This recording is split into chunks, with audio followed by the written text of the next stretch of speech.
Welcome to Proud Veteran Outreach.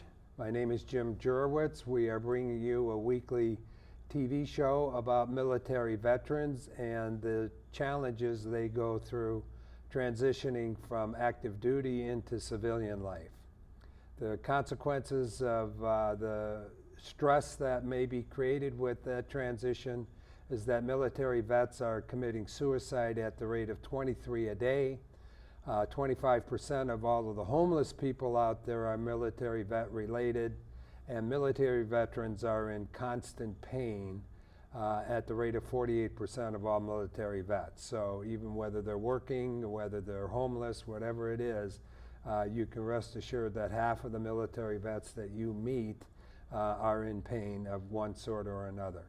So we are asking you, inviting you to help us find the isolated or lost vet, because again, there's a transition problem and we're looking for your help as citizens to actively engage and identify that military vet that may be living in your apartment building, or you know them through church, or you see them on the streets. We want to give you the adequate information that you need to help and support them. So that's why our TV show exists. And today we're fortunate enough to have a program about preparing and helping families of military vets, active duty military vets. So we're going to introduce you to Beyond the Yellow Ribbon. And there are lots of Beyond the Yellow Ribbon chapters around the Twin Cities. And today we have as our guest Mr. Mike Clark, who is a member of Beyond the Yellow Ribbon, and he is going to tell us what Beyond the Yellow Ribbon is. So Mike, if you don't mind, would you please tell us what Beyond the Yellow Ribbon is? Well, Jim, Beyond the Yellow Ribbon is an organization that addresses the needs of the military as well as their families from deployment through the return and everything that takes place in between, whether it's replacing a water heater or helping to get something like that fixed, or putting in a ramp for a wheelchair-bound military veteran, raking leaves, mowing the lawn, literally anything that a family would need while their loved ones are deployed is what Beyond the Yellow Ribbon is all about. Okay, and you're not a military veteran, so as part of our show, what we're interested in is having citizens support, and you have chosen to join and become a member of Beyond the Military Beyond the Yellow Ribbon. Beyond the Yellow Ribbon. Thank you very much. I won't ask you to sing the song Beyond the Yellow Ribbon. So with that said, what inspired you or motivated you to join? Well, 6 years ago, Jim, I happened to have an opportunity to join Beyond the Yellow Ribbon, and I was inspired literally 9 years ago by a family that moved into our neighborhood, a stone's throw away from our house, so to speak. And he was deployed here as the commander for the Army Corps of Engineers. And in the 3 short years that he was here, I saw all of the sacrifices that his family had made up to that point and were willing to make when it came time for him to be deployed again, either to the Pentagon or the Afghanistan, the Transatlantic Army Corps of Engineers. And he chose the latter. And I just kind of cringed when that happened, not being in the military. I know there's a lot of things that go on. And but he went over for a year and came back, and there was just something in me that said, I've got to do something to help him, to let him know the people of the United States care about what he's doing. Okay, and to prophesize the fact that the state of Minnesota is a strong leader in this, in support. Beyond the Yellow Ribbon has been in the state of Minnesota for the last 10 years, and not every state has it. So what is the outreach to other states that's going on with the Beyond the Yellow Ribbon? Well, the Department of Defense has seen the incredible success that Beyond the Yellow Ribbon has made to the lives of the military in the state of Minnesota. And to that end, they've put out some tests this year for other states to start the program, and they're basically in their infancy. But there's a number of things that we as Minnesotans and Beyond the Yellow Ribbon can offer them success stories and things that we can provide them to help them do a lot for the military families. And how is Beyond the Yellow Ribbon funded? The funding is pretty much through donations. We have fundraisers, and in the community that I'm in Eagan, we just recently had a car show on the 4th of July, and we used that as a fundraiser. We'll do various things around the community and to try to raise money, but it's basically donations. Okay, and there's also programs for Beyond the Yellow Ribbon with businesses or corporations.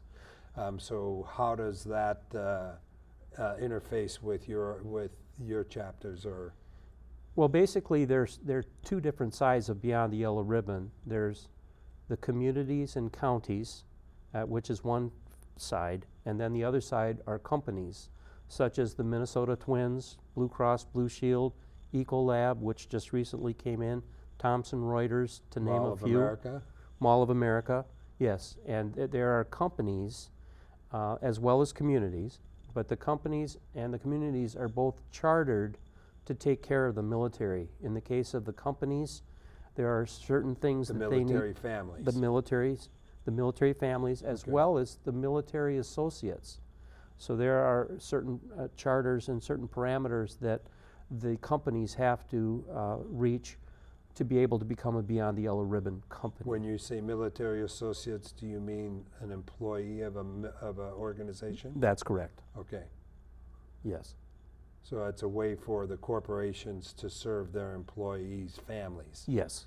Okay, that's really a good program. Yep. And one of the parameters is to offer a differential on pay when the soldier is deployed, that they make up the difference, and normally there will be one between the pay that they're getting for deployment versus what they were earning in their company position. So off camera, you told me that the support begins when the military personnel deploys or signs up. Yes. And Beyond the Yellow Ribbon is supportive until they return home. Well, then that's true, but we don't really stop there. If we're made aware of some of the situations that you brought up in your introduction about suicides and PTSD and those types of things, we're kind of a conduit that if families reach out to us and say, I have such and such with this, where do I go? We have the contact numbers of where they can get help.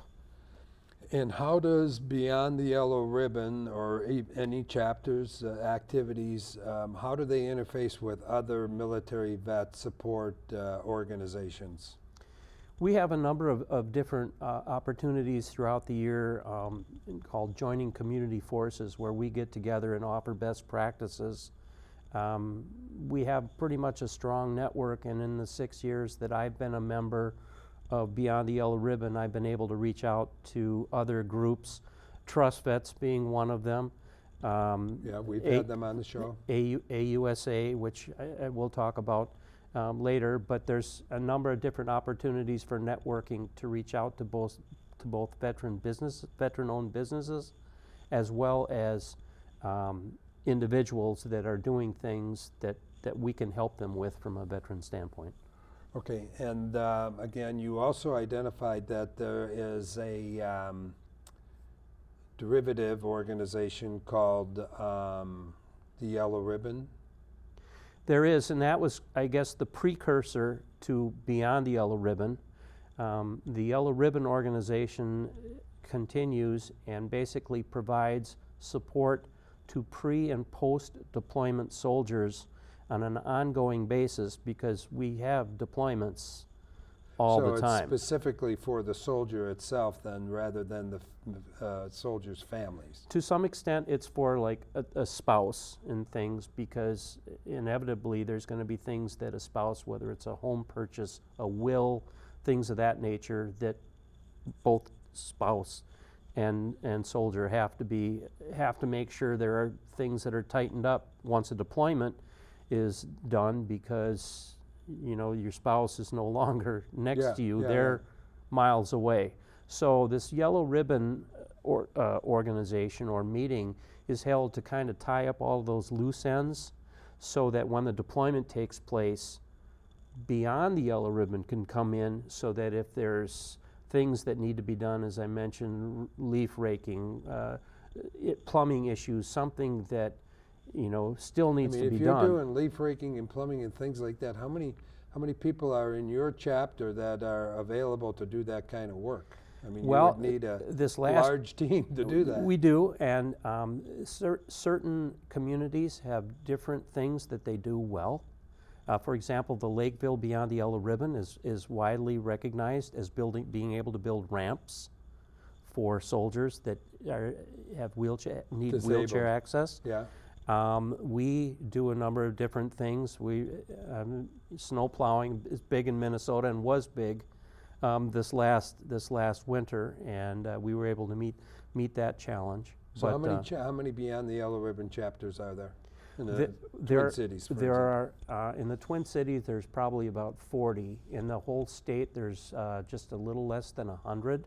Okay. You'll find them mostly with armories, but in our case, in Eagan. Well, because of the National Guard Yes. History. Yes, but in our case, we don't have an armory. Inver Grove Heights, Rosemount do, Okay. and so from that standpoint, there'll be a lot of maybe more interest because there's an armory closer.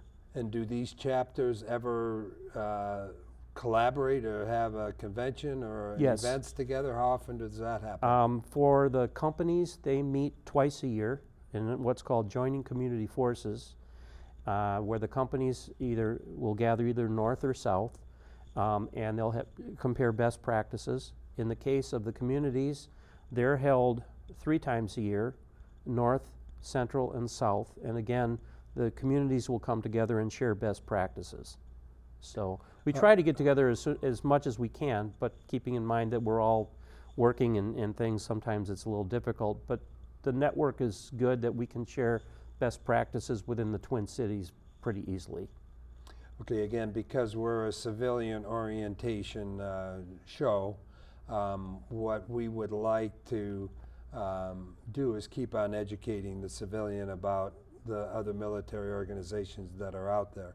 To most of the civilians out there, the only visibility that they might have in terms of conscious awareness might be because of a VFW or a American Legion is either in their neighborhood or they eat or drink in those places. Is Beyond the Yellow Ribbon active with the Legions? Yes, they are. As a matter of fact, our association, the United States Army, that I'm also a member of, meets at the Richfield American Legion, first Wednesday of the month.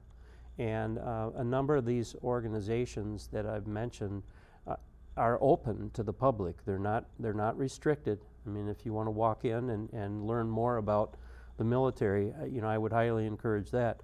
As you know, Trust Vets is just a wonderful opportunity the second Tuesday of the month to get together and help support veteran organizations, and just a tremendous opportunity for networking. Okay, but if a civilian was to walk into an American Legion and say, can you tell me about the local Beyond the Yellow Ribbon, is that American Legion going to have some information or data? If that American Legion in that city had a Beyond the Yellow Ribbon, they should be able to. Okay. I know I can speak personally from where I live, that Apple Valley and Rosemount certainly can, because they're part of Dakota County and the area where I am. It all depends if there's a Beyond the Yellow Ribbon in that community, because they should be out there. And then one last thing is there is a generation gap between baby boomer vets and returning millennial vets. Does Beyond the Yellow Ribbon address those generation gaps? They try to, but it's rather difficult, as you know, that to try to find veterans is difficult just on its own, and you have to get to the right venue to be able to find that. Okay. We make every attempt that we can. Good. So that's why we created our show, and thank you so much for coming. You're welcome. And Thank you. letting us know about Beyond the Yellow Ribbon. Thank you. Thanks, Mike.